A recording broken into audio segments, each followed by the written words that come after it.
me clean of tundra debris. Later, he would bury the bundles in rocks to keep them cool and prevent animals from getting to them.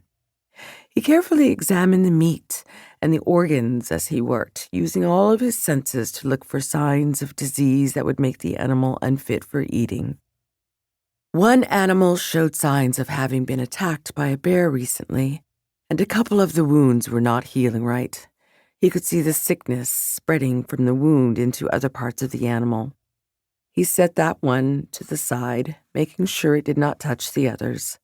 It would be fed to the dogs, so it would not go to waste. The meat would not hurt the dogs, as their stomachs were much more robust. The layer of fat on the largest bull's back was a finger-length deep, showing how healthy and well-fed the animals were. Binna could measure the season and age of the animal by the width of the fat and where it accumulated on the body. He could see how time manipulated the bodies of the caribou, like the length of daylight.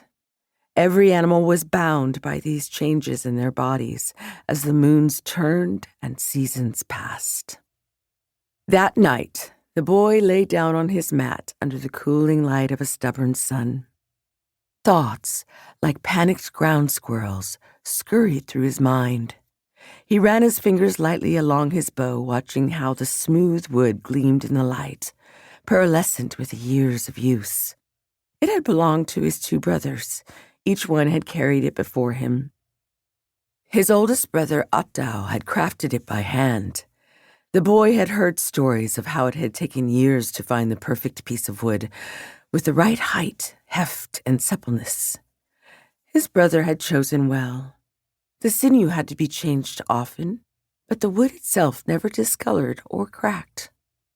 When Attao had disappeared long ago into the mountains, all that his parents found was his bow. The middle brother, Malheureux, had then used it and carved images into its length.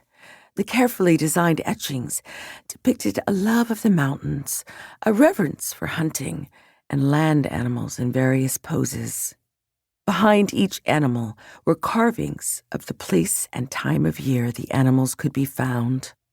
The entire bow was a map of sorts, teaching the boy all he needed to grow skilled in the taking of animals. Many of the etchings were almost worn away, but the boy knew its lessons by heart.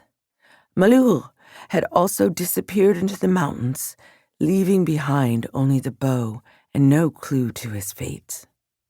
The boy grimaced. He knew that his mother, seeing all the caribou, would be ecstatic at first, but he knew also that grief would wrap itself around her joy like fall-time darkness. Any excitement she felt would be forgotten as she began to tell stories about his missing brothers. She would talk about Attao's speed when quartering the caribou, his cuts clean and never hesitant, their skinned hides flawless and smooth, without any holes or thin areas. She would talk about Malheureux's strength, how he could carry a full-grown bull caribou for at least a mile, and how he would work tirelessly for days without complaint. She would go on about the amazing hunters they had been and how proud she was of their prowess. The boy would sit there and nod, as he always did, letting her list all the wonderful attributes his brothers had had. And at the end of her speech, she would look at him, fear clouding her soot-colored eyes, wondering if he too would one day disappear. He loved his mother greatly and hoped one day he would only see his own reflection in her eyes and not the shining memories of his brothers. His father would say very little, of course. He would just pat the boy briefly on his back, a wide smile on his dark face, and whisper, "Good job, son." At times, the boy thought his father took his brother's disappearance the hardest.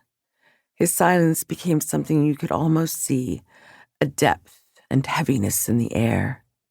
He often sat alone, eyes scanning the distant horizon toward the mountains, one calloused and rough thumb gently following the surface of a carved ivory goose that Mother had made.